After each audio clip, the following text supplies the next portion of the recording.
Hi everyone, welcome back to mrsmalabar. അപ്പോൾ ഇന്ന് ഞാൻ വീണ്ടും ഒരു day in my life video ആയിട്ടാണ് വന്നിട്ടുള്ളത്. അപ്പോൾ ഇന്നത്തെ ഡേ ഇൻ മൈ ലൈഫ് എന്ന് പറയുന്നത് ഒരു നോർമൽ ഡേ ആണ്. കാര്യമായിട്ട് വലിയ വിശേഷങ്ങളൊന്നുമില്ല.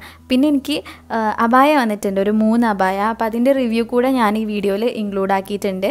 പിന്നെ അതൊക്കെയാണ് ഇന്നത്തെ വിശേഷം. അപ്പോൾ നമുക്ക് നേരെ വീഡിയോയിലേക്ക് പോവാം. ഞാൻ രാവിലെ തന്നെ ഇമ്മ്യൂണിറ്റി ബൂസ്റ്റ് ചെയ്യാനായിട്ടുള്ളൊരു ഡ്രിങ്കാണ് കുടിക്കുന്നത്. അപ്പോൾ ഇതൊന്നുമില്ല, വെള്ളത്തിൽ നാരങ്ങ പിഴിഞ്ഞിട്ട് പിന്നെ ആ നാരങ്ങ തോടോടെ തന്നെ വെള്ളത്തിലിട്ട് തിളപ്പിച്ചതാണ്. ഇത് നമ്മൾ നേരെ ചൂടോടെ തന്നെ കുടിക്കണം. എന്തിനാ വെച്ചാൽ നമ്മളെ ശരീരത്തിലുള്ള ടോക്സിൻസും അങ്ങനത്തെ എന്തെങ്കിലും കേടൊക്കെ ഉണ്ടെങ്കിൽ റിമൂവ് ആയി പോവും. പിന്നെ നമുക്ക് ഇമ്മ്യൂണിറ്റി പവർ തരും ചെയ്യും. കുറച്ചായിട്ട് നമ്മുടെ ഏരിയയിൽ നല്ലോണം കൊറോണ കേസസ് കൂടുന്നുണ്ട്. അപ്പോൾ ഉമ്മാക്ക് പേടിയായിട്ട് എന്നും ഇതുപോലത്തെ എന്തെങ്കിലും കഴിപ്പിക്കും. ഒന്നുകിൽ ഇത്, അല്ലാന്നുണ്ടെങ്കിൽ കരിഞ്ചീരകവും തേനൊക്കെ ഇട്ടിട്ടുള്ള വേറൊരു സംഭവമുണ്ട്, അത് കഴിക്കണം. അങ്ങനെ ഇത് മാറി മാറിയിട്ടാണ് ഉമ്മ തരലുള്ളത്. പിന്നെ ഇന്ന് ബ്രേക്ക്ഫാസ്റ്റിനായിട്ട് നമ്മൾ സാൻഡ്വിച്ചാണ് ഉണ്ടാക്കുന്നത്. ഇത് അഗാരോ എന്ന് പറഞ്ഞിട്ടുള്ളൊരു ബ്രാൻഡിൽ നിന്ന് സാൻഡ്വിച്ച് മേക്കർ അവർ സെൻഡ് ചെയ്ത് തന്നിട്ടുണ്ട്, ജസ്റ്റ് ഒന്ന് ട്രൈ ചെയ്ത് നോക്കാൻ വേണ്ടിയിട്ട്. അപ്പോൾ ഞാൻ അതിൽ സാൻഡ്വിച്ച് ഉണ്ടാക്കാമെന്ന് വിചാരിച്ചു. അങ്ങനെ ആദ്യം തന്നെ ഒരു തുണി എടുത്തിട്ട് ചുടുവെള്ളത്തിൽ മുക്കി ഇതിൻ്റെ ഉൾഭാഗവും പിന്നെ പുറം ഭാഗവും ഒക്കെ നന്നായിട്ട് തുടച്ചെടുക്കുകയാണ്. ഇതിപ്പോൾ ഫ്രഞ്ച് ഫ്രൈസിന് വേണ്ടിയിട്ടുള്ള പൊട്ടാറ്റോ ഒക്കെ ഉമ്മ അങ്ങനെ കട്ട് ചെയ്ത് തന്നിട്ടുണ്ട്. അപ്പോൾ ഞാനത് പൊരിക്കാനായിട്ട് പോവാണ്. നമ്മൾ സാധാരണ ഓയിൽ, സൺഫ്ലവർ ഓയിലോ വെജിറ്റബിൾ ഓയിലാണ് യൂസ് ചെയ്യൽ. പക്ഷേ ഇപ്പം എനിക്ക് ഡിസാനോ എന്ന് പറഞ്ഞിട്ടുള്ളൊരു ബ്രാൻഡിൽ നിന്ന് ഒലീവ് ഓയിൽ അവർ സെൻഡ് ചെയ്ത് തന്നേനു. നല്ല ഓയിലാണ്. നമുക്കങ്ങനെ ഒലീവ് ഓയിലിൻ്റെ ആ കുത്തുന്ന ടേസ്റ്റോ ഒന്നുമില്ല. സാധാരണ സൺഫ്ലവർ ഓയിലും അല്ലെങ്കിൽ വെജിറ്റബിൾ ഓയിലൊക്കെ പൊരിക്കുന്ന പോലെ തന്നെയാണ്. അപ്പോൾ ഞാൻ അതൊഴിച്ചിട്ടാണ് ഈ പൊട്ടാറ്റോ ഫ്രൈ ചെയ്തെടുക്കുന്നത്.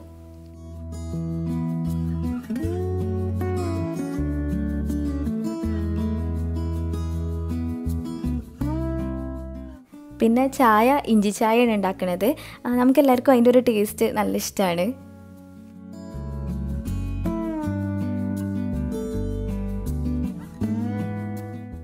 ഒരു നോർമൽ സാൻഡ്വിച്ചാണ്. അപ്പോൾ അതിലേക്ക് വേണ്ടിയിട്ടുള്ള കുക്കുംബറും പിന്നെ തക്കാളിയും മുറിച്ച് വെച്ചിട്ടുണ്ട്. പിന്നെ ഒരു മുട്ട ഉണ്ടേനു പുഴുങ്ങിയത്, അതും പീസാക്കി വെച്ചാണ്. അങ്ങനെ ഞാനിപ്പം സാൻഡ്വിച്ച് എല്ലാം റെഡിയാക്കി എടുക്കുകയാണ്.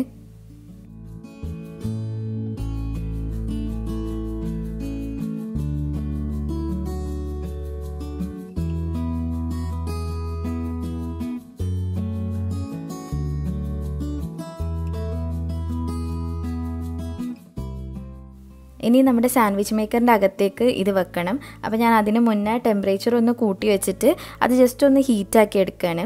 അതിന് ശേഷം ഇങ്ങനെ സാൻഡ്വിച്ച് ഇതിൻ്റെ ഉള്ളിലായിട്ട് വെച്ച് കൊടുക്കുന്നുണ്ട്. ഇതിൽ നമുക്ക് ഒരേ സമയം 4 സാൻഡ്വിച്ച് വരെ ഉണ്ടാക്കിയെടുക്കാൻ പറ്റും, ഈ സൈസിലൊരു ബ്രെഡാണെങ്കിൽ. സാൻഡ്വിച്ച് എല്ലാം ഉള്ളിൽ വെച്ചതിന് ശേഷം ജസ്റ്റ് ഒന്ന് ഇങ്ങനെ പ്രസ് ചെയ്ത് കൊടുക്കുക. പിന്നെ വേണമെന്നുണ്ടെങ്കിൽ മേലെ ഓയിലോ ബട്ടറോ അങ്ങനെ എന്താ വെച്ചാൽ നമുക്ക് ആക്കി കൊടുക്കാൻ പറ്റും.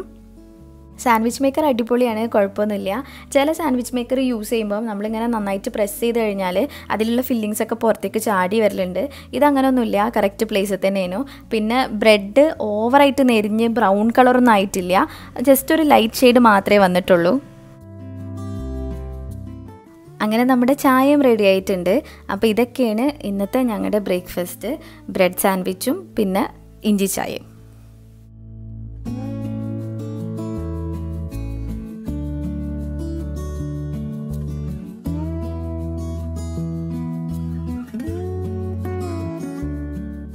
അങ്ങനെ ബ്രേക്ക്ഫാസ്റ്റൊക്കെ കഴിഞ്ഞിട്ട് ഇപ്പം ഞാനും ഉമ്മയും കൂടെ കൂടിയിട്ട് ഇളന്നി പൊട്ടിക്കുകയാണ്. ഇന്നലെ എനിക്ക് ടെൻഡർ കോക്കനട്ട് പുൾമിയപ്പിൻ്റെ ഒരു ഓർഡർ ഉണ്ടായിരുന്നു.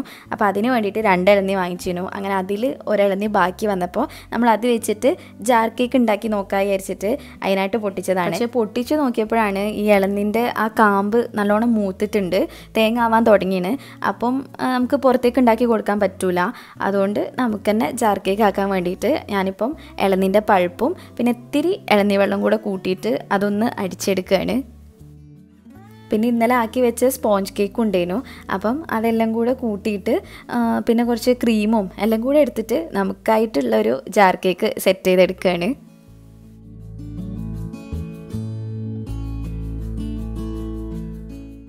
ഏത് കേക്കും നമ്മൾ സെറ്റ് ചെയ്ത് കഴിഞ്ഞിട്ട് കുറച്ച് സമയം അതൊന്ന് റെഡിയാവാൻ വേണ്ടി ഫ്രിഡ്ജിലേക്ക് വെക്കണം.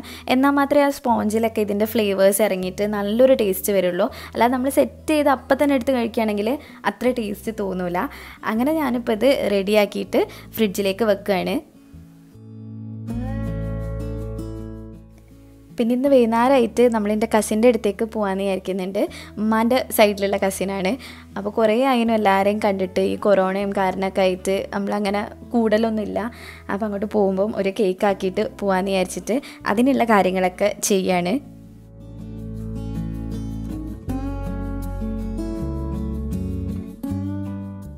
അങ്ങനെ കേക്കിൻ്റെ കാര്യങ്ങളൊക്കെ കഴിഞ്ഞിട്ട് നമ്മൾ ബാക്കിയുള്ള പണിയും കുളിയും നിസ്കാരവും എല്ലാം കഴിഞ്ഞിട്ട് ഇപ്പം ഫുഡ് കഴിക്കാൻ വേണ്ടിയിട്ട് പോവാണ്. ഒരു ഈസി ചിക്കൻ ബിരിയാണി ഉണ്ടാക്കിയിട്ടുണ്ട്. ഇവിടെ നമുക്ക് സാദാ ചോറും കറിയൊക്കെ ആകുമ്പം അങ്ങനെ ആർക്കും വലിയ കോളുണ്ടാവില്ല ഫുഡ് കഴിക്കാനായിട്ട്. പക്ഷേ ഇങ്ങനെ എന്തെങ്കിലുമൊക്കെ കാട്ടിയിട്ട് ബിരിയാണി ഉണ്ടാക്കി തന്നാൽ ജസ്റ്റ് പേരിന് ഒരു ബിരിയാണി ആയാലും മതി, എല്ലാവർക്കും ഭയങ്കര ഇൻട്രസ്റ്റ് ആണ്.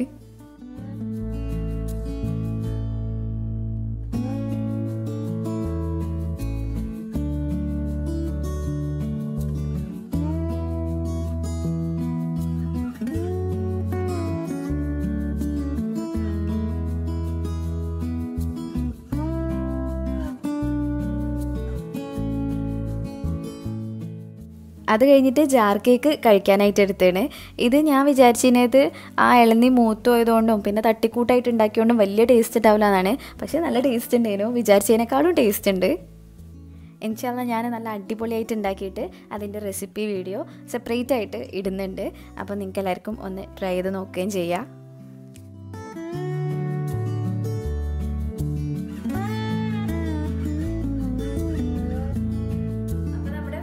കാര്യങ്ങളൊക്കെ ഇപ്പോൾ കഴിഞ്ഞിട്ടുണ്ട്. ഇനി എനിക്ക് കുറച്ച് അബായാസ് വന്നാണ്, അത് കാണിച്ചു തരാം. ഒരു 2-3 അബായ ഉണ്ട്. al-wadi അബായാസ് എന്നാണ് കിട്ടിയിട്ടുള്ളത്. ഇതവർ UAE സെൻഡ് ചെയ്ത് തന്നിട്ടുള്ളതാണ്. അപ്പോൾ ഞാൻ ഓരോന്നോരോന്നായിട്ട് കാണിച്ചു തരാം. ഫസ്റ്റ് വൺ ഈ അബായാണ്. ഇത് നല്ല ഭംഗിയുള്ളൊരു അബായാണ്. താഴെ ഒരു പ്രത്യേകതരം ഡിസൈനൊക്കെ ആയിട്ട് നമ്മളെ സ്കേർട്ടൊക്കെ പോലെ തോന്നിക്കുന്നുണ്ട്. അപ്പോൾ ഇതിൻ്റെ സ്ലീവിലും പിന്നെ താഴ്ഭാഗത്തും അതുപോലെ ഷോളിലുമാണ് വർക്ക് വന്നിട്ടുള്ളത്. ബ്ലാക്കും വൈറ്റും ബീഡ്സാണ് വെച്ചിട്ടുള്ളത്. പിന്നെ ഇതിൻ്റെ താഴ്ഭാഗത്തുള്ള ആ ഒരു ഡിസൈൻ മുതൽ താഴത്തേക്ക് 2 ക്ലോത്ത് വരുന്നുണ്ട്. മേൽഭാഗത്തായിട്ട് കുറച്ചൊരു കനം കുറഞ്ഞിട്ടുള്ള മെറ്റീരിയലും താഴെ നമ്മുടെ അബായൻ്റെ അതേ മെറ്റീരിയലും ഇതേപോലെ തന്നെയാണ് സ്ലീവിലും ചെയ്തിട്ടുള്ളത്. പിന്നെ ഈ അബായയിൽ കൊടുത്തിട്ടുള്ള ബീഡ്സൊക്കെ ഇവർ തുന്നി പിടിപ്പിച്ചിരിക്കുകയാണ്. അതുകൊണ്ട് തന്നെ നമുക്കിത് കുറേ കാലം ഇങ്ങനെ കിട്ടും, മുത്തൊന്നും കൊഴിഞ്ഞു പോവില്ല.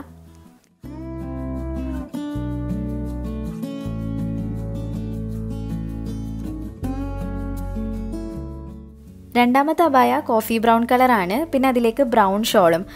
പിന്നെ ഈ അബായൻ്റെ സ്ലീവ് വന്നിട്ട് ഒരു പ്രത്യേക ഡിസൈനാണ്. താഴ്ഭാഗത്ത് എലാസ്റ്റിക് വെച്ചിട്ടുണ്ട്. പിന്നെ ഇങ്ങനെ ഒരു പ്ലീറ്റ്സ് പോലത്തെ ഡിസൈൻ കൊടുത്തിട്ടുണ്ട്. അത് കഴിഞ്ഞിട്ട് ഒരു സ്റ്റോൺ വർക്ക് കൊടുത്തിട്ടുണ്ട്. ഇതിൻ്റെ മെറ്റീരിയൽ തന്നെ ഒരു ഡിഫറെൻറ്റ് മെറ്റീരിയലാണ്. ഇങ്ങനെ എന്താ പറയുക, പ്ലീറ്റഡ് പോലത്തെ ഒരു മെറ്റീരിയലാണ് ഇത് നിൽക്കുന്നത്.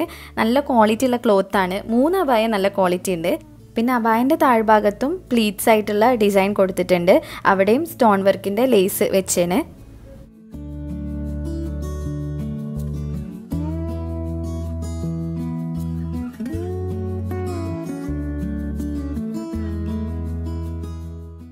ഇതാണ് 3ാമത്തെ അബായ. ഇപ്പോൾ കിട്ടിയിട്ടുള്ള 3 അബായാസിൽ വെച്ചിട്ട് ഇതാണ് കുറച്ചും കൂടെ വർക്ക് കൂടുതലുള്ളത്. ഇങ്ങനെ ഹെവി വർക്ക് ഇഷ്ടമുള്ളവർക്ക് നന്നായിട്ട് ഇഷ്ടപ്പെടുന്ന ഒരു അബായാണിത്. പിന്നെ ഞാനിങ്ങനെ അധികം വർക്കുള്ളത് ഇടലില്ല. അപ്പോൾ ഞാൻ വിചാരിക്കുന്നത് എന്താ വെച്ചാൽ എന്തെങ്കിലും ഫംഗ്ഷനോ കാര്യങ്ങളൊക്കെ ഉണ്ടെങ്കിൽ യൂസ് ചെയ്യാൻ പറ്റും, അങ്ങനത്തെ ടൈപ്പ് അബായാണിത്. ബീഡ് വർക്കാണ് ചെയ്തിട്ടുള്ളത്. 2 ഷോൾഡറിലും പിന്നെ സ്ലീവിലുമാണ് വർക്ക് വന്നിട്ടുള്ളത്. ഇതും അവർ സ്റ്റിച്ച് ചെയ്തിട്ടുള്ള വർക്ക് തന്നെയാണ്, ഹാൻഡ് വർക്ക് തന്നെയാണ്. അതുപോലെ ഷോളിലും ഉണ്ട്. ഷോളിൻ്റെ സൈഡിലായിട്ടും ഈ സെയിം വർക്ക് തന്നെ കൊടുത്തിട്ടുണ്ട്. നല്ല ഭംഗിയുള്ളൊരു അബായാണ്, ലൈറ്റ് വെയ്റ്റ് ആണ്. ഈ ഡിസൈനൊക്കെ കാണുമ്പോൾ നമ്മൾ വിചാരിക്കും അത്യാവശ്യം വെയിറ്റ് ഉണ്ടെന്ന്, പക്ഷേ അധികം വെയിറ്റ് ഒന്നുമില്ല. നല്ല അടിപൊളി അബായാണ്. 3 അബായൻ്റെയും ക്ലോത്ത് എടുത്ത് പറയണം, നല്ല ക്വാളിറ്റി ഉള്ള ക്ലോത്താണ്. പിന്നെ ഇവരുടെ ഒരു പ്രത്യേകത എന്താ വെച്ചാൽ നമ്മൾ പറയുന്ന ക്ലോത്തിൽ പറയുന്ന കളറിൽ നമുക്ക് ഇഷ്ടമുള്ള പോലെ അവർ ഡിസൈൻ കസ്റ്റമൈസ് ചെയ്ത് തരും. ഇന്ത്യയിലും UAE ഇവർ സെയിൽ നടത്തുന്നുണ്ട്. 2 സ്ഥലത്തും ഫ്രീ ഡെലിവറിയാണ്. അതുപോലെ തന്നെ എല്ലാവിധ ക്ലോത്ത്സും ഇവരുടെ കയ്യിൽ കിട്ടുന്നുണ്ട്. സൂം, ക്ലാസിക് നിത, സൗദി നിത അങ്ങനെയൊക്കെ പറഞ്ഞിട്ടുള്ള അബായയിൽ വരുന്ന ഡിഫറെൻറ്റ് ക്ലോത്ത്സും ഇവരുടെ കയ്യിൽ നമുക്ക് കിട്ടും. നമുക്കിപ്പോൾ ഒരു ഡിസൈൻ കാണിച്ചിട്ട് ഇതേപോലെ ചെയ്ത് തരണം എന്ന് പറഞ്ഞാൽ നമുക്ക് ഇഷ്ടമുള്ള കളറിൽ ഏത് ഡിസൈനാണോ വേണ്ടതെന്ന് വെച്ചാൽ അവർ നമുക്ക് കസ്റ്റമൈസ് ചെയ്ത് റെഡിയാക്കി തരും. അപ്പോൾ ഞാൻ ഈ al-wadi abayasൻ്റെ എല്ലാ ഡീറ്റെയിൽസും താഴെ ഡിസ്ക്രിപ്ഷൻ ബോക്സിൽ കൊടുത്തിട്ടുണ്ട്. അവരുടെ contact number, WhatsApp number, Instagram പേജിൻ്റെ ലിങ്ക്, പിന്നെ യൂട്യൂബ് ചാനലിൻ്റെ ലിങ്ക്, അതുപോലെ അവരുടെ ഷോപ്പിൻ്റെ അഡ്രസ്സ് എല്ലാം കൊടുത്തിട്ടുണ്ട്. നിങ്ങൾ ഇൻട്രസ്റ്റഡ് ആണെന്നുണ്ടെങ്കിൽ ഇതിലേതിലെങ്കിലും അവരെ കോൺടാക്റ്റ് ചെയ്തിട്ട് നിങ്ങൾക്ക് വേണ്ട അബായ കസ്റ്റമൈസ് ചെയ്ത് റെഡിയാക്കുക. നല്ല അടിപൊളി അബായസാണ്. പിന്നെ വൈകുന്നേരത്തേക്കായിട്ട് നമ്മൾ പാസ്ത ഉണ്ടാക്കാമെന്ന് വിചാരിച്ചു. ഡിസാനോൻ്റെ പാസ്ത ഉണ്ടായിരുന്നു.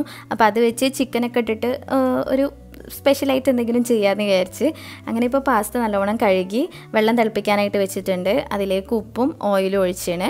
പിന്നെ നമുക്ക് ഉള്ളി വേണം, ഉള്ളി, തക്കാളി, അത് മാത്രമേ ഇടുന്നുള്ളൂ. പിന്നെ വെളുത്തുള്ളിയും, ഈ 3 സംഭവങ്ങൾ മാത്രമേ ഇടുന്നുള്ളൂ. അപ്പോൾ ഇതാ വെള്ളം തിളച്ച് വരാനായിട്ടുണ്ട്. അതിലേക്ക് ചിക്കനാണ് ഫസ്റ്റ് ഇട്ട് കൊടുക്കുന്നത്. ചിക്കൻ വേവിച്ചിട്ട് പിച്ചിടാന്നാണ് വിചാരിക്കുന്നത്. അങ്ങനെ ചിക്കൻ വേവിക്കാൻ വേണ്ടിയിട്ട് അടച്ചു വെച്ച് ഒന്ന് വെന്ത് കഴിഞ്ഞപ്പോൾ അതിലേക്ക് കഴുകി വെച്ചിട്ടുള്ള പാസ്ത ഇട്ട് കൊടുക്കുകയാണ്.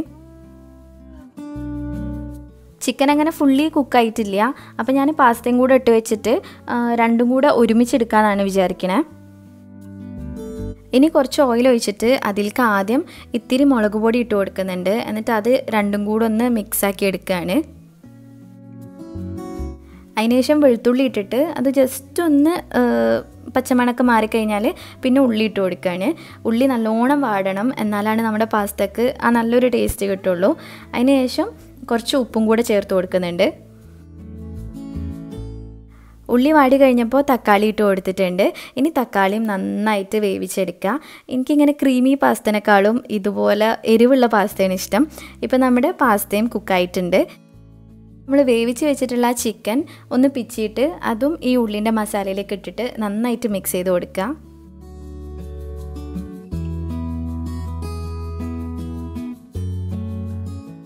പിന്നെ ഒരു ഇത്തിരിയും കൂടെ ഉപ്പും കുരുമുളക് പൊടിയും കൂടെ ചേർത്ത് കൊടുത്താണ്. നിങ്ങൾക്കിപ്പം നല്ല സ്പൈസി ആയിട്ട് വേണമെന്നുണ്ടെങ്കിൽ കുറച്ചും കൂടെ മുളക് പൊടി ആഡ് ചെയ്ത് കൊടുക്കുക, അല്ലെങ്കിൽ പച്ചമുളകോ അങ്ങനെ എന്തെങ്കിലുമൊക്കെ ചേർത്ത് കൊടുക്കുക. പിന്നെ ഞാൻ വേവിച്ച് വെച്ചിട്ടുള്ള പാസ്തയും ഇതിലേക്ക് ഇട്ടിട്ട് എല്ലാം കൂടെ നന്നായിട്ടൊന്ന് മിക്സാക്കി എടുക്കുകയാണ്.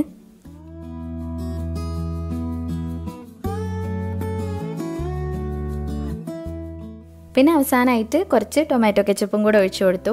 ഈ സമയത്ത് നമ്മളടുത്ത് മല്ലിയില അങ്ങനെ എന്തെങ്കിലുമൊക്കെ ഉണ്ടെങ്കിൽ കുറച്ച് അതും കൂടെ മുറിച്ചിട്ട് കൊടുത്താൽ നല്ല ടേസ്റ്റാണ്.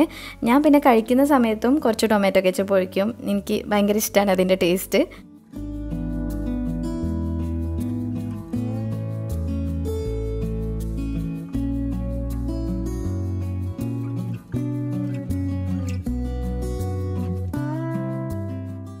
അങ്ങനെ ചായ കുടിക്കലൊക്കെ കഴിഞ്ഞിട്ട് നമ്മളിപ്പം കസിൻ്റെ അടുത്തേക്ക് പോകാൻ വേണ്ടിയിട്ട് ഇറങ്ങിയേക്കാണ്. നല്ല അടിപൊളിയായിട്ട് മഴ പെയ്യുന്നുണ്ട്. അവരുടെ വീട് ഇവിടെ അടുത്ത് തന്നെയാണ്. എൻ്റെ ഉമ്മാൻ്റെയും ഉപ്പാൻ്റെയും വീടുകൾ തമ്മിൽ അങ്ങനെ അധികം ഡിസ്റ്റൻസ് ഒന്നുമില്ല, അടുത്ത് തന്നെയാണ്. കേക്ക് ഞാൻ ബ്ലാക്ക് ഫോറസ്റ്റ് ആണ് റെഡിയാക്കിയിട്ടുള്ളത്. അതിൻ്റെ കൂടെ തന്നെ ബ്ലാക്ക് ഫോറസ്റ്റ് ജാറും സെറ്റ് ചെയ്തിട്ടുണ്ട്. അപ്പോൾ നിങ്ങൾക്ക് നമ്മുടെ കയ്യിൽ നിന്ന് ഓർഡർ ചെയ്യാൻ താല്പര്യം ഉണ്ടെങ്കിൽ അതിൻ്റെ കോൺടാക്റ്റ് നമ്പർ ഞാൻ ഡിസ്ക്രിപ്ഷനിലും അതുപോലെ സ്ക്രീനിലും കൊടുത്തിട്ടുണ്ട്. താല്പര്യമുള്ളവർ ഒന്ന് കോൺടാക്റ്റ് ചെയ്യുക. നമ്മൾ മലപ്പുറത്തും കോഴിക്കോടും ഡെലിവറി ചെയ്യുന്നുണ്ട്. എൻ്റെ ഉമ്മാൻ്റെ രണ്ടാമത്തെ കാക്കൻ്റെ വീട്ടിലേക്കാണ് നമ്മളിപ്പോൾ വന്നിട്ടുള്ളത്. അവിടെ എൻ്റെ കസിന് 3 മക്കളാണുള്ളത്. ഇത് ചെറിയ ആളാണ്.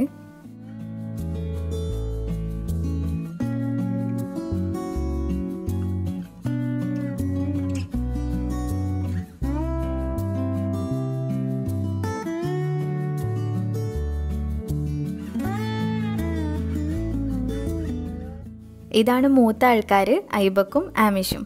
അപ്പോൾ ഇവിടെ വല്യമ്മയുണ്ട്. അങ്ങനെ നമ്മളെല്ലാവരും കൂടെ കൂടി ഇരുന്നിട്ട് സംസാരവും പിന്നെ കുട്ടികളെ കളിയും എല്ലാം കൂടെ ഇങ്ങനെ കണ്ടിരിക്കുകയാണ്.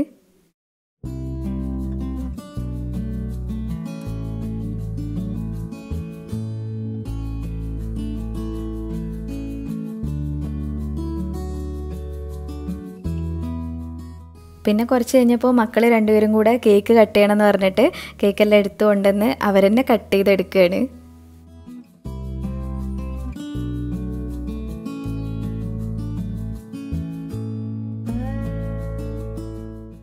കുറേ കാലത്തിന് ശേഷം കണ്ടതുകൊണ്ട് നമ്മൾ ഒരുപാട് നേരം ഇങ്ങനെ സംസാരിച്ചിരുന്ന് നേരം പോയതേ അറിഞ്ഞില്ല.